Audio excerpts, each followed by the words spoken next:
हम आज अनुपात यानी रेशियोज के बारे में पढ़ेंगे। मात्राओं यानी क्वांटिटीज की परस्पर तुलना अनुपात यानी रेशो कहलाती है। ये तो हुई एक बात जो आपकी समझ में आ भी सकती है और नहीं भी।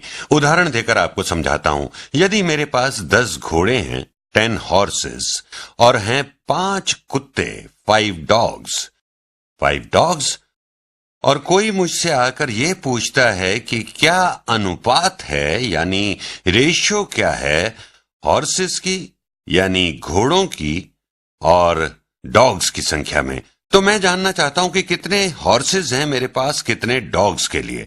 तो मैं कहूंगा 10 घोड़े हैं 10 हॉर्सेस हर 5 डॉग्स के लिए। तो मैं कहूंगा अनुपात है हॉर्सेस का डॉग्स से 10:5। इसे भिन्न के रूप में भी लिख सकते हैं कि हॉर्सेस का डॉग्स से अनुपात है 10/5, या इसे ऐसे भी लिखा जा सकता है 10:5। इन सभी का मतलब समान है और जो मैंने पहले लिखा है या ऊपर लिखा है वो है घोड़ों की संख्या, तो ये है घोड़ों की संख्या, ये भी और ये भी है घोड़ों की संख्या। और अब डॉग्स की संख्या की बात करें तो ये है डॉग्स की संख्या, ये भी है डॉग्स की संख्या और ये भी डॉग्स की संख्या है। इन सभी व्यंजकों में संख्याओं की तुलना हो रही है। मैंने कहा हमारे पास 10 हॉर्सेस हैं हर 5 डॉग्स के प्रति। इसका मतलब क्या है? इसका मतलब मेरे पास 5 घोड़े हैं हर एक डॉग के प्रति? जी नहीं, 5 घोड़े हर एक डॉग के प्रति नहीं हैं। इसका मतलब है 2 घोड़े हर एक डॉग के लिए हैं। यदि 5 डॉग्स के लिए 10 घोड़े हैं तो इसका मतलब हर एक डॉग के लिए 2 हॉर्सेस हैं। हर डॉग के लिए 2 हॉर्सेस या हर 2 घोड़ों के लिए 1 डॉग। मैंने तो अपनी बुद्धि से यह कह दिया 2 हॉर्सेस हैं एक डॉग के लिए, परंतु आप यहां तक कैसे पहुंचेंगे? यहां 10:5 से 2:1 तक कैसे आएंगे? आपको पता करनी होगी वो सबसे बड़ी संख्या जिससे ये दोनों विभाज्य हों, यानी सबसे बड़ा सार्वभाजक ग्रेटेस्ट कॉमन डिवाइजर, जो कि इन दोनों संख्याओं के लिए है 5। तो दोनों को 5 से भाग देंगे तो ये अनुपात हमें इसके न्यूनतम रूप में मिल जाएगा। अगर इसे यहां लिखे तो ये हो जाएगा 2/1 या 2:1। और अनुपात यानी रेशो के विषय में एक बात और कि अनुपात से आपको घोड़ों या डॉग्स की ठीक संख्या का पता नहीं चलता, या यूं कहें हमेशा ठीक संख्या का पता नहीं चलता। हाँ, यूं कहें कि कितने घोड़ों के लिए कितने डॉग्स हैं ये पता चलता है, या कितने डॉग्स हैं प्रत्येक हॉर्स के लिए। अब मान लीजिए कि कोई आकर आपसे ये पूछे कि क्या अनुपात है डॉग्स का हॉर्सेस से, ratio of dogs to horses. Dogs to horses, इन दोनों कथनों में क्या अंतर है? यहां मैंने कहा हॉर्सेस टू डॉग्स, यहां मैं कह रहा हूं डॉग्स टू हॉर्सेस। डॉग्स का हॉर्सेस से अनुपात, तो इसके लिए हमें इन संख्याओं को पलट देना होगा। तो हर 5 डॉग्स के लिए हैं 10 हॉर्सेस। अब इन दोनों को अगर हम 5 से भाग दें तो हर एक डॉग के लिए हैं 2 हॉर्सेस। तो डॉग्स का हॉर्सेस से अनुपात है 5:10 या 1:2। इसे ऐसे भी लिख सकते हैं कि 1/2 या 1:2।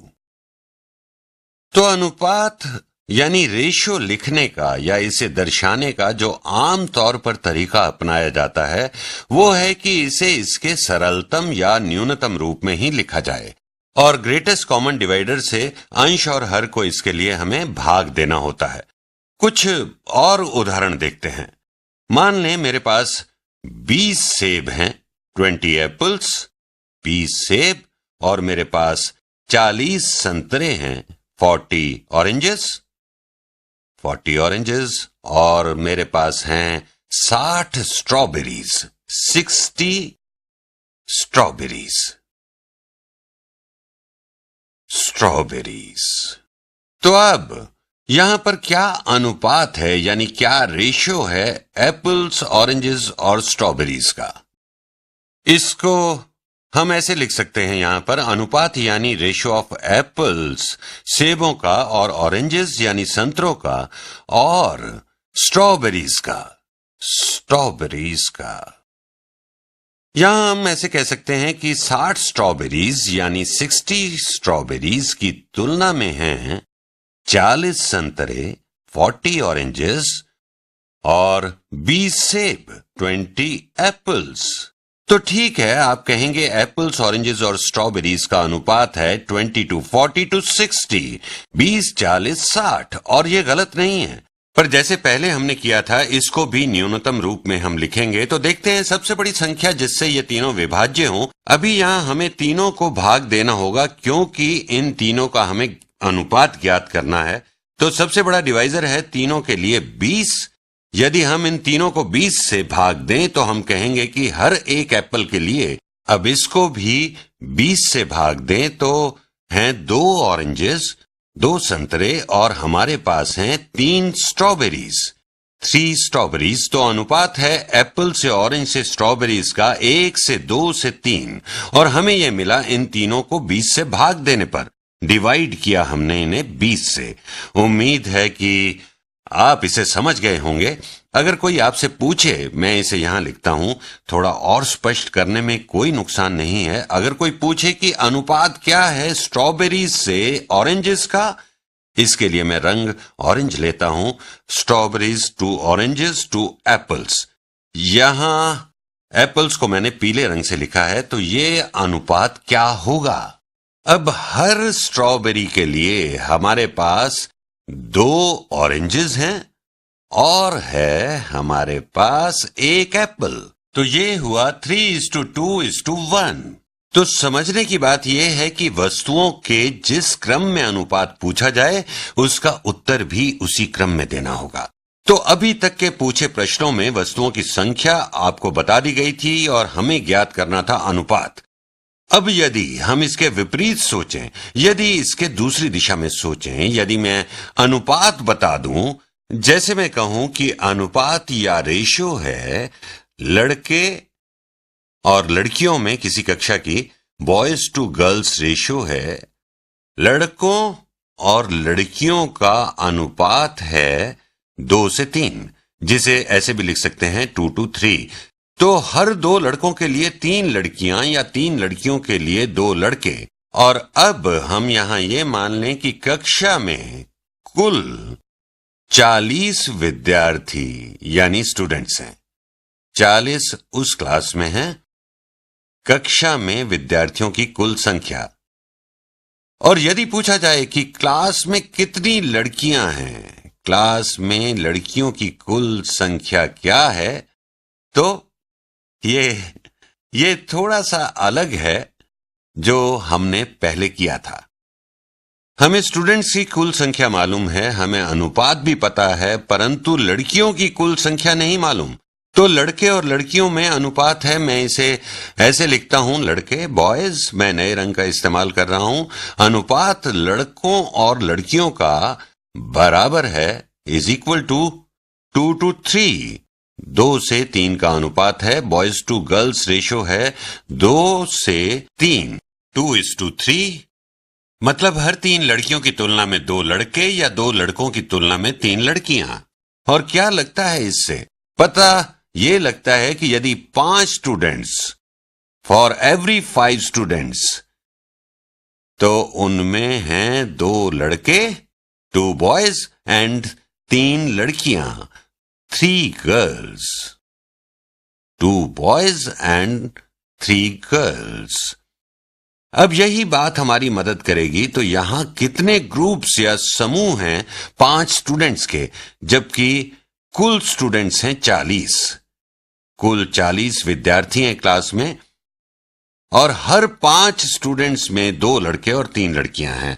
तो इनमें से कितने समूह बनेंगे 5 स्टूडेंट्स के? तो कुल स्टूडेंट्स हैं 40। बैंगनी रंग का प्रयोग करता हूं।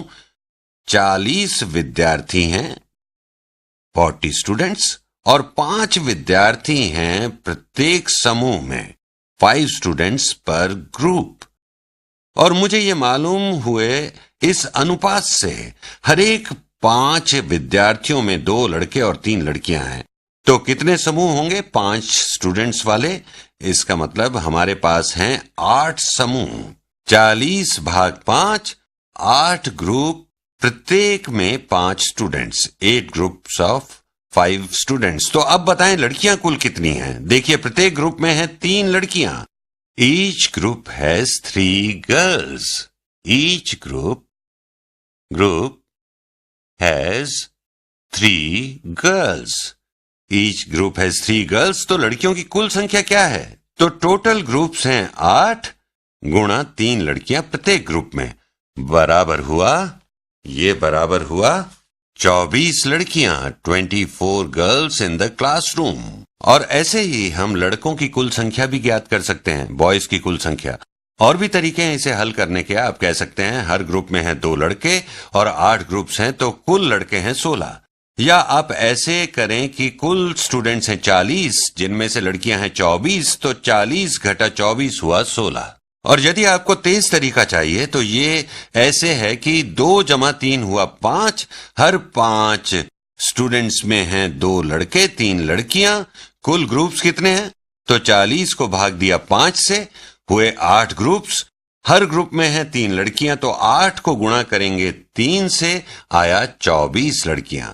एक और उदाहरण देखते हैं जहां पर अनुपात दिया गया है, रेशो ऑफ किसका रेशो लें? रेशो ऑफ, चलिए कुछ फार्म से जुड़ा उदाहरण लेता हूं। अनुपात है भेड़ों यानी शीप्स का, सफेद रंग लेता हूं यहां, रेशो ऑफ शीप्स टू मुर्गियां, चिकन्स, टू लेते हैं यहां पिग्स। तो अनुपात शीप से चिकन से पिग्स का, शीप से चिकन से पिग का अनुपात, यहां चलिए हम मान लेते हैं कि अनुपात यानी रेशो है 2 to 5 to 10। और देखिए कि ये न्यूनतम रूप ही है अनुपात का, क्योंकि ये तीनों किसी एक अन्य संख्या से विभाज्य नहीं है। तो ये अनुपात है शीप, चिकन और पिग्स का। और मान लीजिए इनकी कुल संख्या है 51, टोटल एनिमल्स की संख्या है 51। और ज्ञात करना है कि कुल कितने चिकन्स हैं, how many chickens, how many chickens are there, how many chickens are there. तो वही तरीका अपनाते हैं। 2 शीप्स के लिए हैं 5 चिकन्स और 10 पिग्स, तो यहां हुए कुल 17 जानवर। तो 17 जानवरों के समूह, 17 एनिमल्स ग्रुप्स में हमारे पास क्या क्या है? देखिए ये यहां पर 17 कहां से आया? ये 17 मिला हमें यहां से, 2 जमा 5 जमा 10। इन 17 जानवरों में हमारे पास हैं, दूसरे रंग से लिखता हूं, यहां पर हैं 2 शीप्स, 5 चिकन्स, 5 चिकन्स और 10 पिग्स, 10 पिग्स। तो इन 17 जानवरों में कितने समूह बनेंगे? हमारे पास कुल जानवर हैं 51 और हर समूह में हैं 17 जानवर, और 51 भाग 17 कुल हुए 3 ग्रुप्स 17 जानवरों के। 3 groups of 17 animals, 3 groups of 17 animals. तो अब कुल कितने चिकन्स हैं हमारे पास? हर ग्रुप में 5 चिकन्स, हर ग्रुप में 5 चिकन्स हैं, यह हमें पता है। और 3 ग्रुप्स हैं तो 3 ग्रुप्स और हर ग्रुप्स में हैं 5 चिकन, तो कुल चिकन्स हुए 3 गुणा 5 जो कि है बराबर 15 चिकन्स के, 15 चिकन्स। 15 चिकन्स, मैंने यहां सब एनिमल्स को जोड़ा, कुल 17 जानवर हैं, यहां हैं 5 चिकन्स, 3 ग्रुप्स बने 17 के, हर एक ग्रुप में हैं 5 चिकन्स, तो 3 गुणा 5 हुआ 15 चिकन्स। इसी तरीके से हम शीप्स और पिग्स की संख्या भी ज्ञात कर सकते हैं।